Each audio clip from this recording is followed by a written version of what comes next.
नमस्कार दोस्तों, मैं भानु मिश्रा आपका स्वागत करता हूं पाठशाला कंसेप्ट क्लासेस में। जैसा कि आपको पता है, मैं एसएससी जीडी 2018 में जो प्रीवियस ईयर क्वेश्चन हुए थे उनकी सीरीज़ चला रहा हूं। तो पूरा पेपर हम मैथ का सॉल्व करेंगे। तो चलिए स्टार्ट करते हैं। तो आप देख पा रहे होंगे पहला क्वेश्चन बड़े स्पष्ट शब्दों में आपको दिखाई दे रहा होगा। यदि आप सिंसियर हैं तो पेन कॉपी जरूर लेके बैठें और इन क्वेश्चनों को सॉल्व करने की कोशिश करें। पेपर में पूरे 25 क्वेश्चन पूछे जाते हैं, आप इनको सॉल्व करें। यदि आप 25 में से 20 क्वेश्चन सॉल्व कर पा रहे हैं तो आप समझना थोड़ा ठीक ठाक हैं, लेकिन सिलेक्शन की तब भी उम्मीद नहीं है। यदि आप 23 से 25 क्वेश्चन सॉल्व कर पा रहे हैं मैथ के, तभी आप समझना कि आपकी सिलेक्शन की कोई उम्मीद है।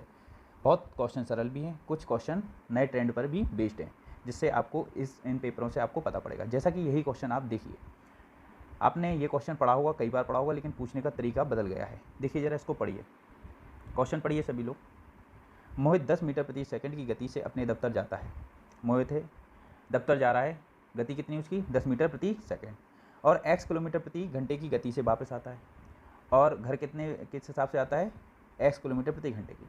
यदि संपूर्ण यात्रा के लिए मोहित की औसत गति 12 मीटर प्रति सेकंड है तो x का मान ज्ञात करें। तो जरा देखिए, आपने शुरुआत से ही पढ़ा होगा। क्वेश्चन सॉल्व करके बताता हूँ मैं, जिसका आंसर आ जाए पॉज कर लेना और कमेंट में आंसर करना, ठीक है ना। कमेंट में आंसर जरूर करते जाना, और यदि आपसे बन रहा हो तो पेन कॉपी पे इसको पॉज कर लेना वीडियो और इसको सॉल्व करना, फिर आंसर देखना, फिर इसका सॉल्यूशन देखना, ठीक है ना। चलिए देखिए, अपन ने जो भी पढ़ा है, क्लास सभी ने पढ़ी होंगी, तो उसमें आपने औसत चाल का फॉर्मूला सभी ने पढ़ा होगा। औसत चाल का फॉर्मूला सभी ने पढ़ा होगा। ऐसे छोटे से फॉर्मूले से करा देते हैं इस क्वेश्चन को। कैसे करा देते हैं, छोटे फॉर्मूले से कर लेते हैं अपन, ठीक है ना, ज़्यादा दिक्कत नहीं आएगी। औसत चाल का फॉर्मूला सभी ने पढ़ा होगा, 2ab बटे a+b, ऐसा पढ़ा होगा सभी ने, ये पढ़ा होगा। औसत चाल बराबर क्या पढ़ा होगा सभी ने, 2ab अपॉन a+b, सभी ने पढ़ा होगा, है ना। और भी तरीके हैं, मैंने और तरीके से भी बताया, लेकिन ये सिंपल तरीके से करके चलते हैं, ठीक है ना। औसत चाल बराबर क्या देखा आपने, 2ab अपॉन a+b।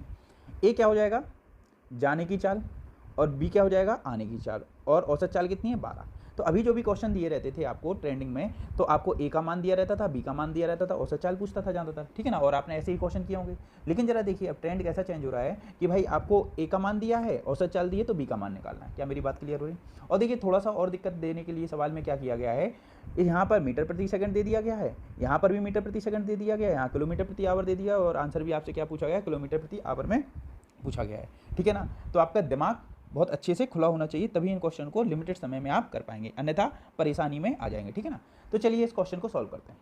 तो देखिए, a बराबर आपको क्या दे के रखा है, 10 दे के रखा है। क्या दे के रखा है, 10, ठीक है ना। तो जरा देखिए, 10 जो दे के रखा है वो आपको मीटर प्रति सेकंड में दिया है, और आंसर पूछा किस में आपसे, किलोमीटर प्रति घंटे में। तो जो भी मीटर प्रति सेकंड है उसको हम किस में बदलेंगे, किलोमीटर प्रति घंटे में। तो 10 मीटर प्रति सेकंड को जब हम किलोमीटर प्रति घंटे में बदलेंगे तो हमें किसका गुणा करना पड़ेगा, 18/5 का। कितने का गुणा करना पड़ेगा, 18/5 का। ये सभी को पता होना चाहिए, जब मीटर प्रति सेकंड से किलोमीटर प्रति घंटे में बदलते हैं तो 18/5 का गुणा करते हैं, और जब किलोमीटर प्रति घंटे से मीटर प्रति सेकंड में बदलते हैं तो 5/18 का गुणा करते हैं, ठीक है ना। तो हमने क्या किया, 5 दूनी 10, तो a का मान क्या होगा, 18 दूनी 36, तो ये आ गया आपका किलोमीटर प्रति घंटे में। क्या मेरी बात समझ में आई। अब b का मान क्या दिया है आपको, x दिया रखा है। b का मान कितना दिया है, x दे के रखा है किलोमीटर प्रति घंटे में। ये भी किलोमीटर प्रति घंटे में, ये भी क्या हो गया आपका किलोमीटर प्रति घंटे में, ये मान दे के रखा है। कोई दिक्कत यहाँ तक किसी को नहीं है। चलिए आगे चलते हैं। अब हमें इस फॉर्मूले में मान रखना है। तो औसत चाल कितनी है आपकी, 12 मीटर सेकंड, तो इसकी जगह हम क्या लिख देंगे, 12। अब चूंकि आपको पता है मीटर प्रति सेकंड है, तो इसको हमें क्या बनाना है, किलोमीटर प्रति घंटा। सब चीज़ें किलोमीटर प्रति घंटे बनाएंगे, तो 18/5 का हमें क्या करना पड़ेगा, गुणा करना पड़ेगा। तो औसत चाल की जगह हमने क्या लिख दिया, औसत चाल की जगह इस फॉर्मूले में मान रखेंगे, तो औसत चाल की जगह हमने क्या लिख दिया, 12 गुणा 18/5, तो औसत चाल का मान आ गया। और 2 की जगह हम क्या लिख देंगे, 2 की जगह क्या लिख देंगे, हम 2 ही लिख देंगे। और जरा देखें, 2 की जगह हम क्या लिख देंगे, 2 ही लिख देंगे। और जरा देखें, ए की जगह क्या मान निकला था आपका, 36, तो ए की जगह हमने 36 लिख दिया, ठीक है ना। इस फॉर्मूले में मान रख रहे हैं, किसमें, इस फॉर्मूले में मान रख रहे हैं, ठीक है ना। तो 12 गुणा 18/5 औसत चाल हो गई आपकी, ठीक है ना। 2 की जगह हमने 2 लिख दिया, ए की जगह 36 लिख दिया, बी की जगह क्या लिखेंगे, x, ठीक है ना। और यहाँ पे क्या लिखा है, a+b, तो 36 + x हो जाएगा। क्या हो जाएगा, 36 + x हो जाएगा। कोई दिक्कत किसी भाई को नहीं है। अब अपन करेंगे गुंडा भाग। क्या करेंगे, गुंडा भाग। तो 18 दूनी 36 हो जाएगा, ठीक है ना। 2 × 12 हो जाएगा, 2 × 3 6 हो जाएगा। आपको सॉल्यूशन करना आता ही होगा, ठीक है ना। तो यहाँ से क्या बचा आपका, 3 बचा, यहाँ क्या बचा, 5 बचा, यहाँ क्या बचा, x बचा, और यहाँ पे क्या बचा, 36 + x बचा। तो अब आप 3 गुणा कर देंगे, क्या कर देंगे, 3 गुणा कर देंगे। तो 3 गुणा करेंगे तो क्या सीन बनेगा, तो यहाँ से 36 × 3 होगा तो कितना हो जाएगा, 36 दिया होता है 108, ठीक है ना, प्लस 3x हो जाएगा। 3 गुणा करना है और कुछ नहीं, ठीक है ना। और ये क्या हो जाएगा, 5x, 5 का गुणा होगा x पे, ऐसे हो जाएगा, ठीक है ना। अब 3x का पक्षांतर करेंगे तो 108 बराबर क्या हो जाएगा 2x हो जाएगा। क्या हो जाएगा 2x। भाई 5x में से 3x गया तो कितना बचा 2x, और ये 2 कटेगा तो कितना बचेगा यहाँ से 54। तो x का मान कितना आ जाएगा आपका 54। तो 54 जो आएगा वो उसमें आपका किस में आएगा 54 किलोमीटर प्रति घंटे में आएगा। तो आपका ए वाला क्या हो जाएगा आपका आंसर हो जाएगा। ए क्या हो जाएगा आपका आंसर हो जाएगा। क्या आपको समझ में आया किस टाइप से ट्रेंडिंग में क्वेश्चन पूछे जा रहे हैं? यदि आपको सॉल्यूशन समझ में नहीं आया तो खुद ही मान रख के देखना, कुछ ज़्यादा वो नहीं है ना, काटा कुटी तो करनी और कुछ नहीं, ठीक है ना। क्लियर है बात। नेक्स्ट क्वेश्चन की तरफ चलें। चलिए पढ़िए इस क्वेश्चन को, ये पिछले सेट में भी था इसमें भी है, तो करिए जरा इसको, पढ़िए अपने से पढ़िए और करने की कोशिश कीजिए। ये क्वेश्चन है आपका औसत से। देखिए मैं आपको रिवीजन की फुल गारंटी दे रहा हूँ, ठीक है ना। यदि इस तरीके से आप करोगे ना क्वेश्चन, पूरे क्वेश्चन मैथ के एक साथ करने की कोशिश करोगे, पूरा पेपर सॉल्व करने की करोगे, तो डेफिनेटली आपको फ़ायदा होगा।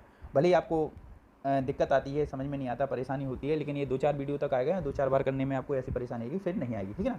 तो चलिए ज़रा देखिए, अध्यापक के वजन को शामिल करने के बाद 24 छात्रों के एक समूह का औसत वजन 2 किलोग्राम बढ़ जाता है, ठीक है ना। तो आपको पता है पहले छात्र कितने थे 24 थे। ये डायरेक्ट करके बताता हूँ, मैंने पिछले सेट में भी करा दिया था, फिर मैं डिटेल में बता दूँगा ना। अब जरा देखिए पहले छात्र कितने हुआ करते थे 24 छात्र हुआ करते थे। टोटल कितने छात्र हुआ करते थे 24 छात्र हुआ करते थे। अध्यापक और आ गए तो कितने हो गए पूरे टोटल लोग कितने हो गए 25 हो गए, ठीक है ना। अध्यापक आ गए तो कितना हो गया 25 लोग हो गए। 24 थे पहले से, अब कितने हो गए 25, और 2 किलोग्राम बढ़ गया तो हम 2 का क्या कर देंगे गुणा, तो कितना आ जाएगा 50। अब याद रखना जितने भी टोटल लोग हैं उनको लिखना, जितना भी औसत घट रहा है बढ़ रहा है उसको लिखना और गुणा कर देना, तो क्या आ जाएगा आपका 50, ठीक है ना। अब हम क्या करेंगे, पुराना औसत कितना था 30 था ना, और ये क्या है आपका 50। यदि आपका औसत बढ़ रहा है तो इसको जोड़ देना, यदि औसत घट रहा होता तो 50 को क्या करते थे घटा देते, ठीक है ना। तो आंसर क्या होगा सीधा सीधा 80 आ गया। इस तरीके से मैंने आपको क्लास में कराया, ठीक है ना। चलिए ऐसे नहीं आया समझ में तो कोई दिक्कत नहीं, और समझाया भी जाता है कि भाई क्यों होता है ये सब बातें, ठीक है ना। लेकिन अभी आप केवल इन चीज़ों को देख कर चलें, ठीक है ना, इन चीज़ों को क्या करके चलें देख के चलें केवल, है ना। क्लियर है भाई लोगों। चलिए अब देखिए दूसरा तरीका देखते हैं। कहता भाई 24 छात्र थे, कितने थे 24 छात्र थे, उनका औसत वजन कितना था पहले 30 था। 24 छात्र थे, उनका औसत वजन पहले कितना था 30 था। तो 24 छात्र थे, औसत वजन कितना था 30 था, तो 24 ये कितना होगा भाई 72, तो 720 किलोग्राम के पूरे 24 छात्र हो गए, ठीक है ना। अब क्या गया अध्यापक आ गए तो 24 से 1 25 हो गए, औसत भी कितना बढ़ गया 2 किलोग्राम बढ़ गया, तो 30 से कितना हो जाएगा 32 हो जाएगा। क्या मेरी बात समझ में आई। तो देखिए 25 दूनी कितना होता है 50, और 25 दिया 75, और 5 कितना होता है भाई 80, तो 800 हो गया, ठीक है ना। अब कितना हो गया टोटल वजन 800। तो पहले टोटल वजन था 720, अब कितना हो गया 800 हो गया। तो ये क्यों बढ़ गया ना, लेकिन बढ़ा क्यों बढ़ इसलिए गया क्योंकि इसमें कौन आ गया आपके अध्यापक आ गए। वो कितने किलोग्राम के थे 80 किलोग्राम, जितना बढ़ गया वही आपका क्या हो गया आंसर आ गया। क्लियर है बात। यहाँ 800 में से 720 घटा देना तो 80 आ जाएगा, ठीक है ना। क्लियर है बात। चलिए नेक्स्ट क्वेश्चन की तरफ चलते हैं। 53 पढ़िए जरा, ये आपका LCM SCF से क्वेश्चन है, ठीक है ना। इसको आपको ऑप्शन से करना पड़ेगा ना। कहा गया है दो संख्याओं का SCF मतलब महत्तम समापवर्तक क्या दिया है आपको 8 है। निम्न में से उनका लघुत्तम समापवर्तक नहीं हो सकता, ठीक है ना। जब उसने निम्न में से बोला है तो आपको कैसे करना पड़ेगा भाई, ये ऑप्शन से ही सॉल्व होगा। तो देखिए कैसे होगा, बस हमें इतना याद रखना है जो LCM होता है ना वो किसका गुणनखंड होता है SCF का गुणनखंड होता है। मतलब ये चारों में 8 का भाग जाना चाहिए। यदि LCM होगा तो उसमें किसका भाग जाना चाहिए SCF का भाग जाना चाहिए। मतलब जिसमें 8 का भाग जा रहा होगा वो इसका LCM हो सकता है, और जिसमें 8 का भाग नहीं जा रहा होगा वो LCM नहीं होगा, ठीक है ना। तो देखिए 24 आंसर नहीं होगा क्योंकि 8 या 24 हो जाएगा ना। 48 में भी किसका भाग जाता है 8 का भाग जाता है, ठीक है ना। 72 में भी किसका भाग जाता है 8 का भाग जाता है, लेकिन 68 में 8 का भाग नहीं जाता है। तो आपको बस इतना सा देखना है कि भाई जिसमें भी 8 का भाग नहीं जाए वही आपका क्या होगा आंसर होगा। तो 68 में 8 का भाग नहीं जाता है, तो इसलिए इसका क्या होगा आंसर क्या होगा 8 होगा, ठीक है ना। चलिए नेक्स्ट क्वेश्चन की तरफ। सब्सक्राइब जरूर करना भाई लोगों, है ना। अपने 5 दोस्तों में, खास दोस्तों में, अपने जो खास दोस्त हैं ना आपके 5, कम से कम 5 दोस्त तो होंगे खास, इतनी इज्जत तो आपने कमाई होगी, तो उनसे भी कहना सब्सक्राइब करें और शेयर करें, ठीक है ना। चलिए नेक्स्ट क्वेश्चन देखिए,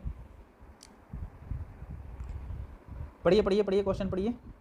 ये भी आपका औसत से क्वेश्चन है, ठीक है ना। औसत मूल्य निकालना है आपको। एक व्यक्ति ने चीनी के 12 बैग 1200 प्रति बैग की दर से, 8 बैग 1500 प्रति बैग की दर से और 10 बैग 2100 प्रति बैग की दर से खरीदे, तो सब बैगों का औसत मूल्य क्या है। वीडियो अंत तक देखना, अच्छे क्वेश्चन मिलेंगे आपको, ठीक है ना, जो भी आपके ट्रेंडिंग में चले, ठीक है ना। तो चलिए करिए। अच्छा आपको औसत मूल्य निकालना है, तो देखिए 12 बैग हैं, कितने के हिसाब से खरीदे 1200 रुपये के हिसाब से खरीदे, तो 12 गुणा 1200 हो जाएगा, ठीक है ना। क्लियर, टोटल पैसा आ गया, टोटल मूल्य आ गया। 12 बैग थे, एक का बैग का 1200 रुपये था, तो 12 गुणा 1200 तो ये टोटल 12 का मूल्य आ गया, ठीक है ना। अब कितना 8 बैग खरीदे कितने के हिसाब से 1500 के हिसाब से, तो ये भाई 8 बैग का मूल्य आ गया। अब आगे देखा 10 बैग खरीदे कितने के हिसाब से, भाई ने खरीदे 2100 के हिसाब से। कितने के हिसाब से खरीदे भाई ने, 2100 के हिसाब से। कितने के हिसाब से खरीदे हैं, 2100 के हिसाब से। ये हो गया, ठीक है ना। और टोटल बैग कितने हैं, संख्या कितनी है टोटल बैग की, 12, 8 और कितना होगा भाई 10। तो कितना हो जाएगा, 12, 8, 20 और 10, 30। बस 30 का भाग दे देना। टोटल मूल्य में, कुल में किसका भाग दे देना, कुल संख्या का भाग देना, आपका आंसर आएगा। तो 12 12 में 144 हो जाएगा और डबल जीरो हो जाएगा, प्लस 15 8 कितना होता है 120 हो जाएगा, 2 जीरो हो जाएगा, है ना, 21 3 जीरो हो जाएगा। बहुत सिंपल क्वेश्चन है, सभी से बन जाएगा, जीरो हो जाएगा। और बटे क्या हो जाएगा आपका 30, ठीक है ना। अब इन सबको जोड़ेंगे, तो इन सबको जोड़ेंगे तो जरा देखिए 2 जीरो आ जाएंगे पीछे, ठीक है ना। फिर 4 आ जाएगा आपका, ठीक है ना, 2 और 1 3, और 4 कितना होता है, 4 3 कितना होता है 7 हो जाएगा, ठीक है ना। 1 2 3 4, यहाँ 4 आ जाएगा, बटे क्या हो जाएगा आपका 30। जीरो से जीरो गया, 3 का भाग दे दो उसमें, 3 एकम 3 हो जाएगा, ठीक है ना। 3 5 है 15, 16 17, 30 आते कहीं 3 8 है 24 और जीरो 15 80 आपका क्या हो जाएगा, आंसर हो जाएगा। तो देखिए आपका बी वाला क्या हो गया, आंसर हो गया। बहुत सिंपल है, ठीक है ना, कोई दिक्कत किसी को, सिंपल है। नेक्स्ट क्वेश्चन, ये आपका है प्रॉफिट लॉस से, है ना, डिस्काउंट से। पढ़िए, क्वेश्चन पढ़ना बहुत जरूरी है ना। क्वेश्चन आप एक बार खुद पढ़िए, फिर मैं आपको बताता चलता हूँ, ठीक है ना। लिखिए, देखिए जरा, एक कुर्सी और एक मेज के अंकित मूल्य क्रमशः 2:3 के अनुपात में है। दुकानदार कुर्सी पर 20% छूट देता है। यदि कुर्सी तथा मेज दोनों को सम्मिलित छूट 26% है, तो मेज पर कितनी प्रतिशत छूट दी गई होगी, है ना, कितना छूट दिया गया, 34 32 28 और 30। चलिए देखिए, क्या आप कर पा रहे हैं, नहीं कर पा रहे हैं। यदि आप इस टाइप के क्वेश्चन नहीं कर पा रहे हैं तो समझ लेना थोड़ा कष्ट है, ठीक है ना। इस टाइप के क्वेश्चन नए ट्रेंडिंग में आ रहे हैं भाई, है ना, आप समझो बात को, ठीक है ना। इस तरीके से पढ़ने में बहुत फ़ायदा है, आपको ज़रा कष्ट हो रहा होगा, लेकिन बिल्कुल यदि आप इस तरीके से पढ़ेंगे, रिवीजन कर करके और तरीके से सारे क्वेश्चन एक साथ करेंगे तो रिवीजन भी हो जाएगा, ठीक है। तो चलिए क्या बोलता है वो, कुर्सी है और मेज है, इसका अनुपात कितना है, 2:3 है। तो हम मान लेते हैं भाई कुर्सी 200 रुपये है कर दें और इसको क्या कर दें 300 मान ले रहे हैं, ठीक है ना। हमने मान लिया 2:3 को क्या मान लिया, 200 और 300, 2 2 जीरो दोनों में जोड़ दिए। यदि हम इसका अनुपात निकालेंगे तो 2:3 ही निकलेगा, है ना, निकलेगा कि नहीं निकलेगा, बिल्कुल निकलेगा। अब क्या कहता है, यदि कुर्सी पे 20% छूट दी जाए, भाई कुर्सी 200 की थी, यदि हम इस पर 20% की छूट देंगे तो 200 का 20% कितना हो जाएगा भाई 40, कितना आ जाएगा 40 हो जाएगा। तो मतलब यहाँ पे हमें कितने की छूट मिल गई, 40 रुपये की, ठीक ना। कुर्सी 200 की थी तो हमें कितने की छूट मिल गई, 40 रुपये की, यहाँ से हमें छूट मिल चुकी है, क्लियर बा। अब क्या कहता है भाई, कुर्सी तथा मेज दोनों में सम्मिलित छूट कितनी दी जाए, 26%। तो भाई सम्मिलित दोनों कितने के थे, 500 के थे कि नहीं थे, कुर्सी 200 की और मेज कितनी की 300 की, तो टोटल तो 500 के थे और इस पर कितने की छूट दे दी भाई 26% की। तो 26% निकालेंगे, 26% निकालेंगे तो ये कटेगा, तो कितना हो जाएगा 6 पंजे 30, 26 पंजे 130 होगा, कितना हो जाए 26 पंजे 130, तो मतलब 130 रुपये की छूट मिलनी चाहिए। कहने का मतलब क्या है कि कुर्सी और मेज दोनों पे मिला के हमें 130 की छूट देनी थी और कुर्सी पे आप 40 रुपये की छूट दे चुके थे। तो अब बताइए मेज पे कितनी देनी पड़ेगी, 90 की और देनी पड़ेगी, तभी तो 130 की छूट होगी। नहीं समझ में आया, फिर से देखिए, 130 रुपये की आपको दोनों को मिलाकर 130 रुपये कम करने थे, ठीक है ना। आप कुर्सी पे 40 रुपये कम कर चुके हैं, तो बचे हुए पैसे किस पे कम करेंगे, मेज पे कम करेंगे। और बचे हुए कितने हैं, 40 तो आप कर चुके हैं, 130 करने थे, तो 90 रुपये किस पे कम करेंगे आप, किस पे कम करने पड़ेंगे आपको, मेज पे कम करने पड़ेंगे। अब वो पूछ रहा भाई मेज पे जो 90 रुपये कम किए हैं तो वो प्रतिशत कितनी छूट है, वैसे रुपये में पूछता तो कितना है, मतलब 90% छूट निकालनी है। तो जरा बताइए डिस्काउंट परसेंट होता है क्या है, डिस्काउंट कितने का दे रहे हैं आप, 90 रुपये का डिस्काउंट दे रहे हैं। मार्क प्राइस कितनी है भाई मेज की 300 और गुणा क्या कर दोगे 100। ये डिस्काउंट परसेंट का फॉर्मूला आपने पढ़ा होगा, डिस्काउंट परसेंट का आपने फॉर्मूला पढ़ा होगा, डिस्काउंट बटे मार्क प्राइस गुणा 100। तो ये 2 जीरो से 2 जीरो गया, 3 3 का 9 हो गया, तो कितना गया 30% की छूट, कितने की आएगी 30% की छूट। तो आपका आंसर क्या हो जाएगा, चौथा नंबर का आंसर हो जाएगा। आशा करता हूँ समझ पाए होंगे, नहीं समझ पाए हो तो कृपया मुझे कमेंट करके जरूर बताएं, तो मैं थोड़ा और एलोबरेट तरीके से बताने की कोशिश करूँगा, ठीक है ना। अभी मैं क्या कर रहा हूँ, मैं समझता हूँ कि आप लोगों को ये चीज़ें छोटी छोटी चीज़ें आती हैं, इसलिए मैं केवल क्वेश्चन सॉल्व करा के चलो, नहीं आता हो तो बताइए, थोड़ा सा मैं और कोशिश करूँगा, ठीक। चलिए नेक्स्ट क्वेश्चन, चलिए देखिए ट्रेंड देखिए, क्वेश्चन का ट्रेंड देखिए। कई बच्चे समझ भी नहीं पाते कि पूछा क्या है ना। और ये समझ कैसे पाएंगे, जो ट्रेंडिंग क्वेश्चन चल रहे हैं उनको करेंगे। और मैं कोई बना नहीं रहा हूँ, ये क्या है, ये पेपर ही आया है आपका, ऐसा पेपर ही आया है, ठीक है ना। यदि यही चीज़ दूसरे तरीके से लिखी होती तो आप सबसे बनता, और यही चीज़ अलग तरीके से लिखी है तो आपसे नहीं बन पा रहा, ठीक है ना। तो चलिए इस क्वेश्चन को सॉल्व करते हैं। तो देखिए क्या बोलता है, PQR का अनुपात दिया है, P/Q अनुपात Q/R, R अनुपात P का अनुपात क्या हुआ। तो देखिए P कितना है 5 है, Q कितना है 3 है और कितना है 6 है। तो P/Q मतलब क्या है 5/3 है ना, Q/R मतलब 3/6, ये हुआ कि नहीं हुआ। R/P मतलब 6/5। आपको बस इतने का अनुपात निकालना है। ये कहानी जो लिखी है बहुत लोगों को नहीं आ रही है समझ में, बहुत लोगों को आ भी गई होगी, बहुत अच्छी बातें हैं, लेकिन बहुत लोगों को नहीं आ पा रही होंगी। तो जरा देखिए ये क्या इसका अनुपात निकालना, 5/3, 3/6, 6/5 का अनुपात निकालना। तो यहाँ तो हमने सीखा है, जो नीचे नीचे है ना इसका हम क्या ले लेंगे एलसीएम।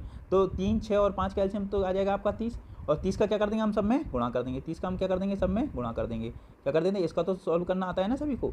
देखिए जरा, पहले नीचे नीचे का हमने क्या ले लिया, एलसीएम ले लिया जो आ गया 30, और 30 का हम क्या कर देंगे, जो भी एलसीएम सब में क्या कर देंगे गुणा कर देंगे। तो गुणा किया तो 30 ये कट गया तो 10 बचा, है ना, और 6 पंजे 30 हो गया, और 5 6 का कितना हो गया 30 हो गया, ठीक है ना, ये तो सॉल्व करना आता है। तो 5 धाम कितना गया 10 हो गया, और 5 3 कितना हो गया 15 हो गया, और 6 6 कितना हो गया 36 हो गया, ठीक है ना, यही हुआ कि नहीं, 5 का 30, तो 50 15 और 36, देखिए जरा चौथा नंबर का आंसर आ गया, ठीक है ना, बहुत सिंपल है, ठीक है ना। यदि आपको थोड़ा सा प्रॉब्लम हो रही हो कि मैं सॉल्व कर रहा हूँ जल्दी ऐसे उड़ा उड़ू के, यदि दिक्कत आ रही तो एक आध स्टेप नेक्स्ट वीडियो से मैं बताना लगूंगा, यदि आप मुझे कमेंट करते हो तो, ठीक है ना। और ये सही में आपको बहुत बेनिफिशियल होगा, ठीक है ना, आप जरूर पूरी वीडियो देखें, ठीक है ना। आलस तो ज़िंदगी भर से कर रहे हो, करते ही रहोगे, ये चीज़ यूनिक चीज़ तरीके से पढ़ा रहा हूँ मैं आपको, है ना।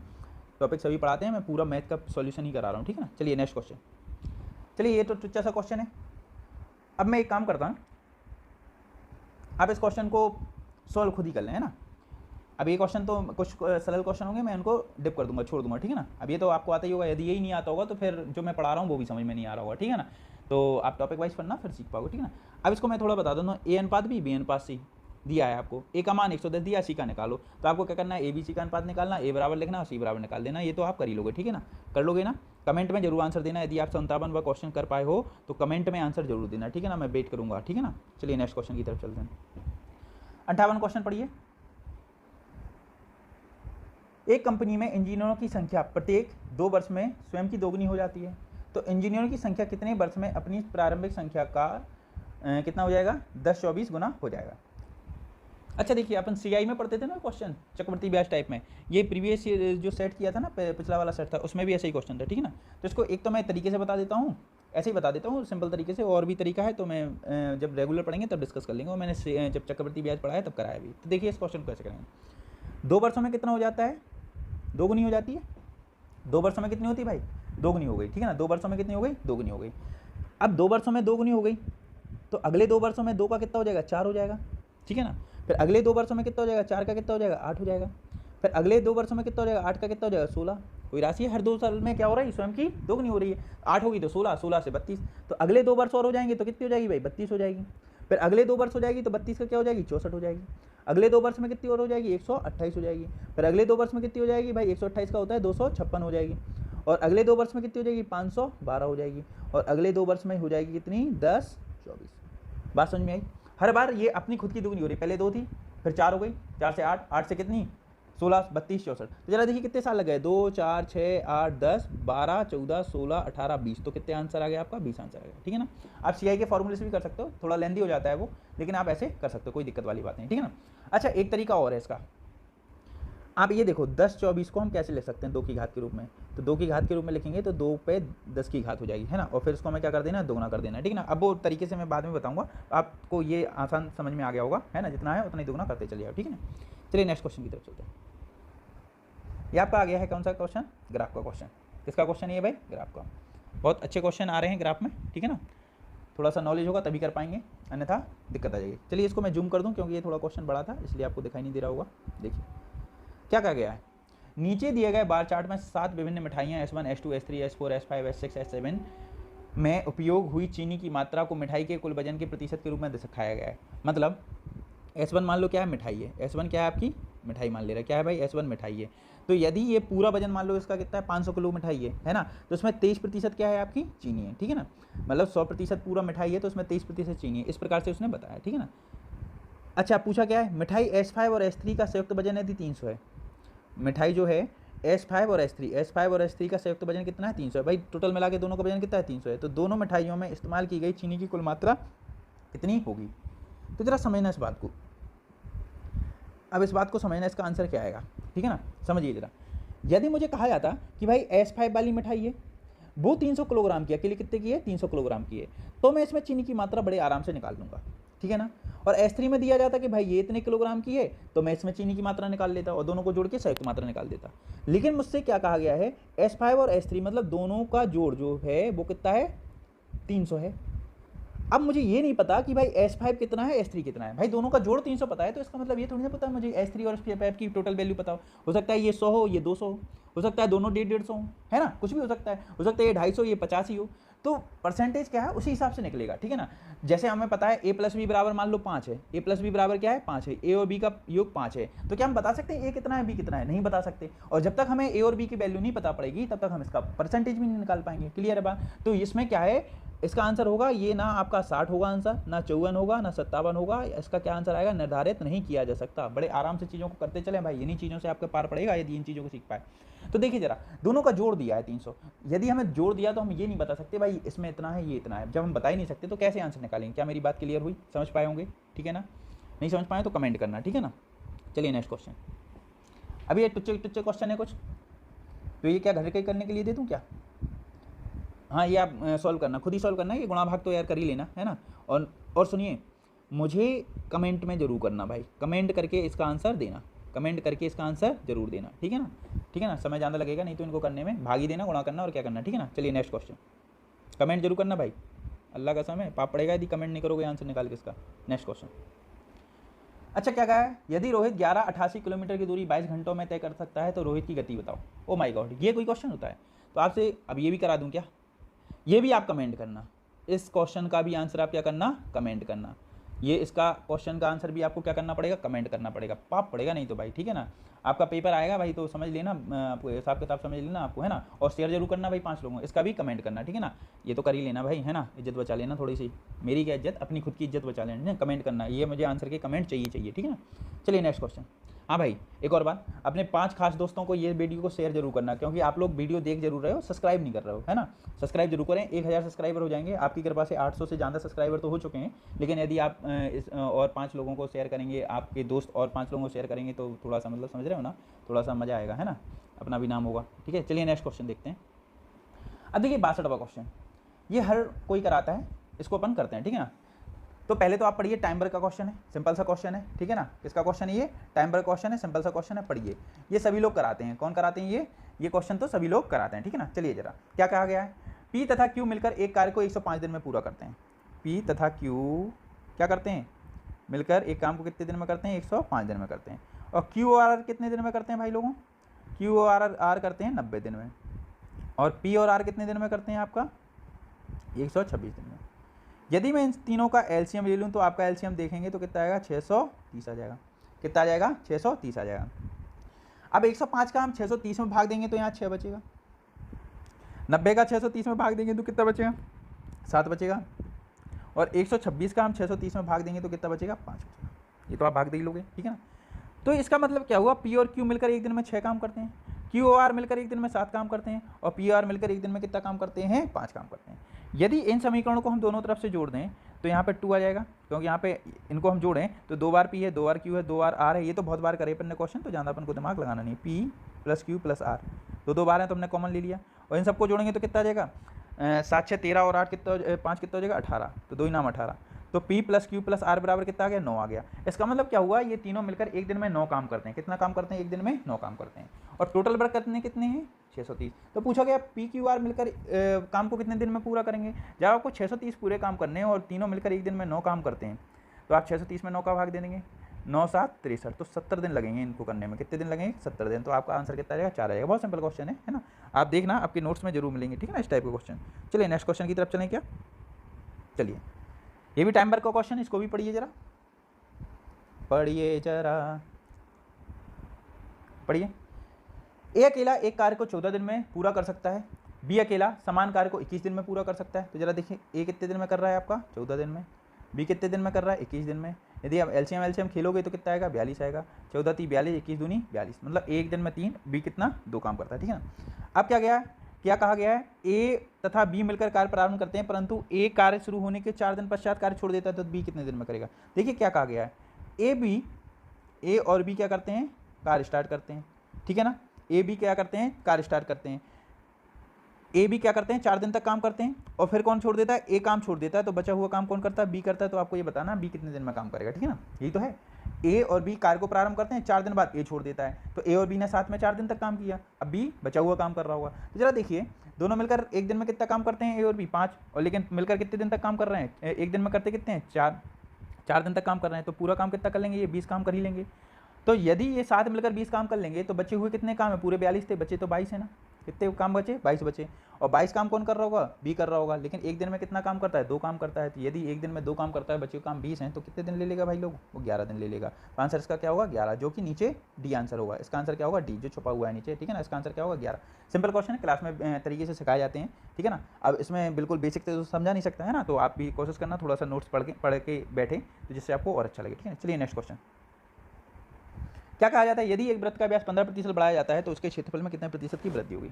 बहुत अच्छा सा क्वेश्चन, मैंने आपको परसेंटेज में बहुत बार पढ़ा है इसको, है ना। तो इसको एक फॉर्मूला ही लगा लेते हैं, x + y + x/y बटे 100 से भी कर सकते हैं इसको, ठीक है ना। हमने किया भी है, कुछ क्वेश्चन ऐसे करे भी हैं, है ना।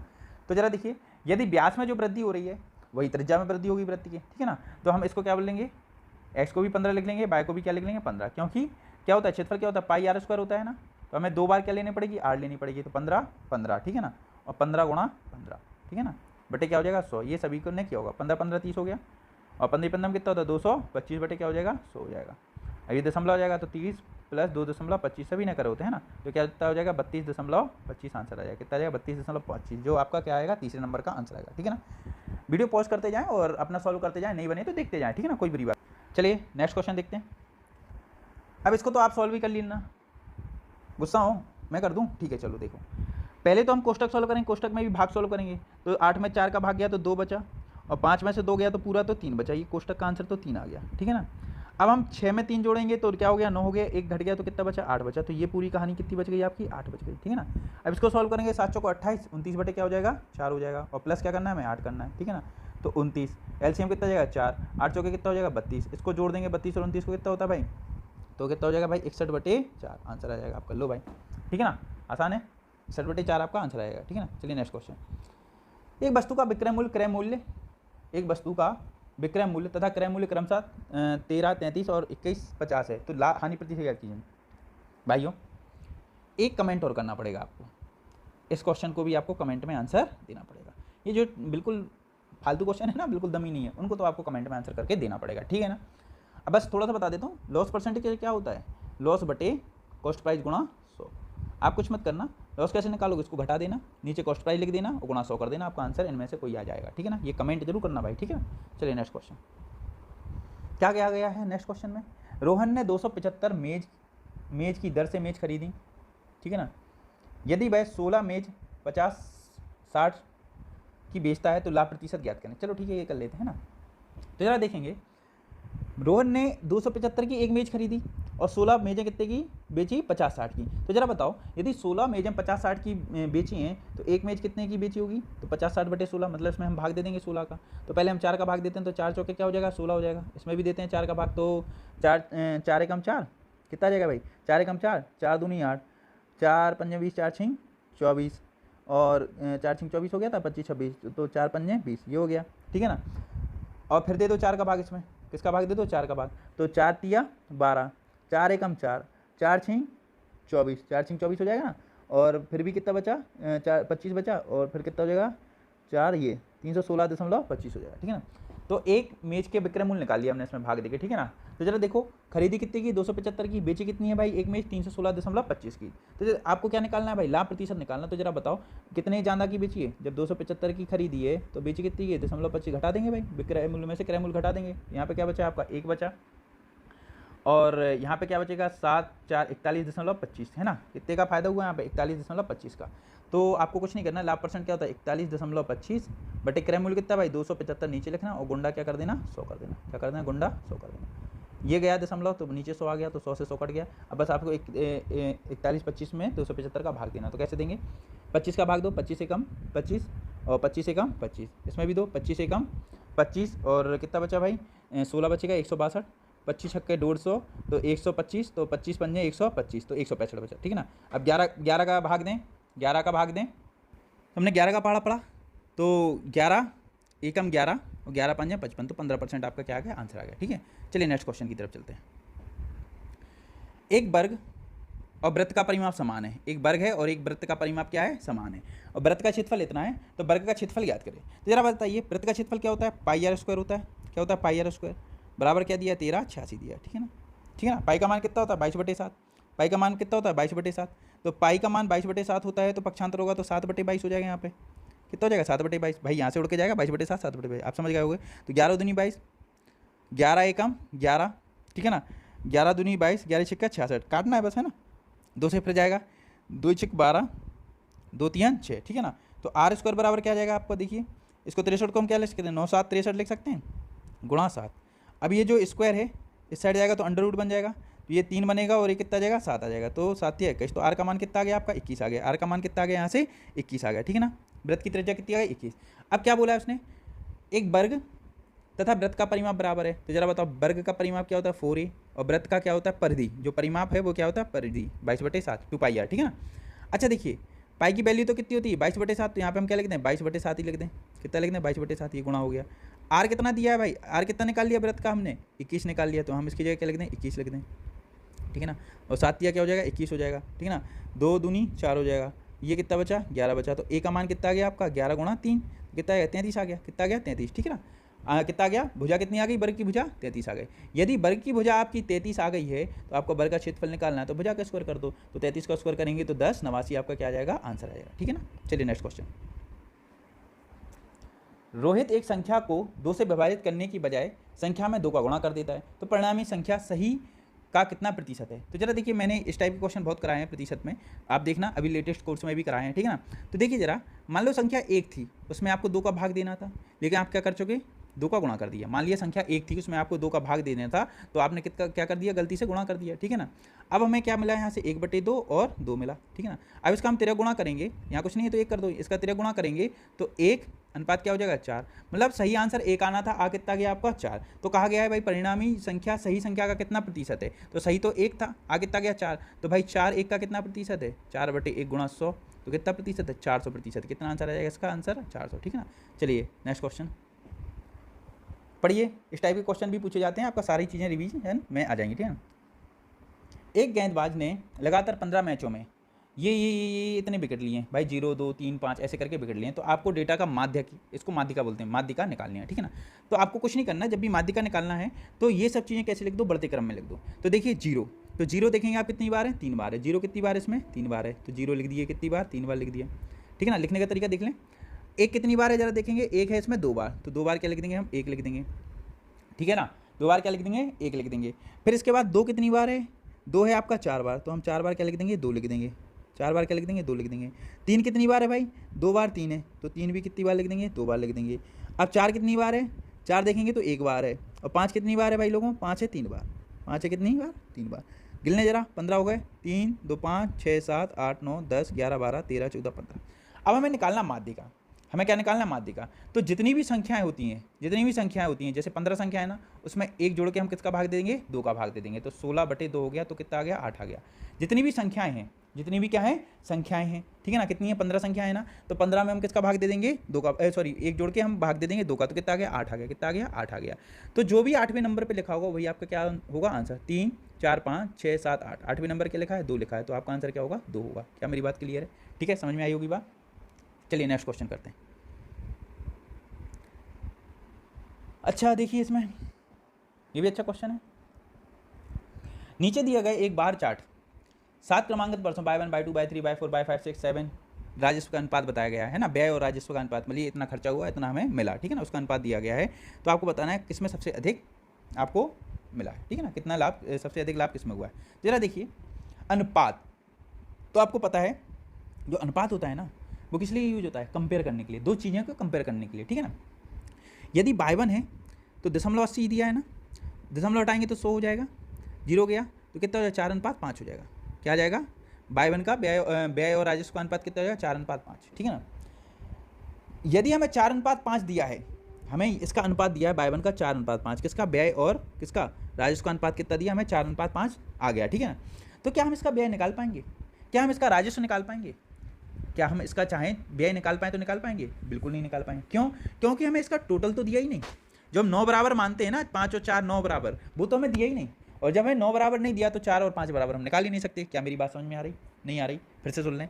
जब भी आपका अनुपात दिया रहता है तो टोटल वैल्यू का कुछ भाग दिया रहता है, अनुपात क्या होता है जो टोटल होता है ना उसका कुछ भाग दिया रहता है कि भाई 10 का आधा आधा करेंगे, मतलब 1:1 करेंगे तो कितना हो जाएगा, 5 और 5 हो जाएगा, ठीक है ना। यदि 2:4 2:3 करेंगे तो भाई 4 और 6 हो जाएगा। तो 10 की वैल्यू को अपन को जो टोटल होता है उसको 2 भागों में बांटने को हम अनुपात कहते हैं, है ना। हिस्सों में बांटना ही हमें क्या कहलाता है, अनुपात। जब हमें पूरा ही भाग नहीं दिया तो हम हिस्से में कैसे बांटेंगे, और हिस्से में नहीं बांट पाएंगे तो लाभ कैसे निकालेंगे। क्या मेरी बात क्लियर है ना। तो जरा देखना, उसने बोला है किसमें, तो ना हमें इसका कुछ पता पड़ेगा लाभ कितना है, ना इसका, अनुपात से क्या फर्क पड़ता है, हमें तो टोटल वैल्यू भी तो पता होनी चाहिए। जब भी 4 और 5 का मान निकालेंगे, घटाएंगे, तभी तो हमें लाभ प्राप्त होगा, ठीक है ना। तो इसका भी आंसर क्या होगा, निर्धारित नहीं किया जा सकता। क्लियर है बात ना। हम बाय 5 का लाभ निकाल पाएंगे, ना बाय 2 का निकाल पाएंगे, ना बाय 6 का, क्योंकि हमें किसी की भी टोटल वैल्यू का नहीं पता। क्या मेरी बात थोड़ी थोड़ी समझ में आई है, ठीक है। चलिए next question. Oh my God, वार्षिक दर निकाल लेना भाई, ठीक है ना। 9800 की एक राशि 6 वर्षों में इतना ब्याज देती है, तो दर बताओ। तो आप देखना, साधारण ब्याज बराबर क्या होता है, साधारण ब्याज कितना दिया आपको, 4704 गुणा अमाउंट कितना दिया आपको, 4800। आर आपको निकालनी है, समय कितना है, 6 वर्ष है, बटे 100, गुंडा भाग करना, आर का मान निकाल लेना और कमेंट में जरूर बताना, ठीक है। चलिए नेक्स्ट क्वेश्चन। अब ये भी आप कर लेना, ए बी और बी सी दिया, ए बी सी का अनुपात निकालना, तो भाई कर लेना, है ना। कैसे निकालते हैं ये आपको मुझसे ज़्यादा अच्छी तरीके से आता होगा ना, तो इसका भी आप कमेंट में आंसर देना, ठीक है ना। चलिए नेक्स्ट क्वेश्चन। अच्छा, यदि वर्ग की भुजा को 20% बढ़ाया जाता है तो उसके परिमाप में कितने प्रतिशत की वृद्धि होगी। तो जरा देखिए, एक बात बता दूं मैं आपको, यदि कोई वर्ग है, यदि कोई वर्ग है और उसकी क्या है, भुजा है, उसको यदि मैं 20% बढ़ा दूं, क्या करा दूं, 20% बढ़ा दूं, ठीक है ना, तो उसके परिमाप में भी कितने परसेंट की वृद्धि होगी, आपकी 20% की ही वृद्धि होगी। बात समझ में आई, नहीं आई। यदि मैं किसी वर्ग की भुजा को 20% बढ़ा दूं तो उसके परिमाप में भी कितने की वृद्धि होगी, आपकी 20% की ही वृद्धि होगी। ये मैंने लेटेस्ट अभी आपको जो भी आपका क्या था, अभी जो कोर्स करा रहा हूं मैं आपको, उसमें इस टाइप का क्वेश्चन कराए हैं, ठीक है ना। लेकिन क्षेत्रफल में क्या होगा, क्षेत्रफल में ऐसा नहीं होगा। क्षेत्रफल में क्या हो जाएगा, 20 x + y का फॉर्मूला लग जाएगा ना, क्योंकि क्या होता है, परिमाप क्या होता है, 4a होता है ना, तो एक बार a आया तो आपका 20% बढ़ गया। अब ये क्या होता है, आपका क्षेत्रफल a² हो गया, तो x + y वाला फॉर्मूला लगा सकते हो, और भी बहुत तरीके से बताया मैंने, है ना। तो कितना हो जाएगा, 20 × 20। तो क्षेत्रफल में अलग बात हो जाएगी, परिमाप पूछा जाए तो अलग। ये चीज़ें आपको ध्यान रखनी है। तो 40 और 44, ठीक है ना। 44 आंसर होगा क्या, जब क्षेत्रफल पूछा जाए, लेकिन आपसे पूछा गया परिमाप, तो बहुत सारे बच्चे उचक के 44 लगाएंगे, जो उनका क्या हो जाएगा, गलत हो जाएगा। तो आंसर क्या होगा, 20 होगा, ठीक है। ये चीज़ें आप सीखो, परिमाप पूछा है तो सीधा परिमाप का, ठीक है ना। इसी प्रकार से मैं, आपके पास थोड़ा सा समय और है तो देख लो। इसी प्रकार से यदि मैं वृत्त की बात करूं, किसकी बात करूं, किसकी बात करूं भाई लोगों, वृत्त की बात करूं, तो यदि त्रिज्या को 20% बढ़ा दिया जाए तो क्या परिधि पे क्या प्रभाव पड़ेगा, तो भाई 20% ही का प्रभाव पड़ेगा। क्षेत्रफल का कहा जाए तो क्षेत्रफल पड़ेगा कितना आपका, 44%। क्लियर है बा, सारी चीज़ें ऐसे ही हो जाएंगी, ठीक है ना। क्लियर है बा, कोई दिक्कत भाई। तो चलिए, चैनल को सब्सक्राइब जरूर करना भाई। देखो, इतनी मेहनत करिए, मैं आपको बहुत फ़ायदा होगा। मैं सारी वीडियो अपलोड करता रहूँगा, और मंडे से मैं एक तरीका पूरा, मतलब जो भी आपका सिलेबस टाइप का बना लूँगा कि भाई इस दिन को ये वीडियो, उस दिन को ये वीडियो, इस तरीके से मैं आपको सारी वीडियो डालूंगा। तो ज़रूर आप सब्सक्राइब जरूर करवाएं अपने मित्रों से, क्योंकि सब्सक्राइब करवाएंगे तो मुझे भी अच्छा लगेगा। और शेयर एक बार करके नहीं रहना, जितनी भी हर वीडियो आ रही ना, हर बार आपको अपने दोस्तों में शेयर करनी है ना। हर बार आपको अपने दोस्तों में क्या करनी है, इस वीडियो को शेयर करनी है, उनको भी सब्सक्राइब करने के लिए बिल्कुल प्रोत्साहित करना है भाई, करना ही है, ठीक है ना। तो थोड़ा सा आप मेरा भी थोड़ा सा मदद करो, ठीक है ना। तो ये वीडियो कंप्लीट हुई, ठीक है ना। मिलते हैं नेक्स्ट वीडियो में, तब तक के लिए धन्यवाद।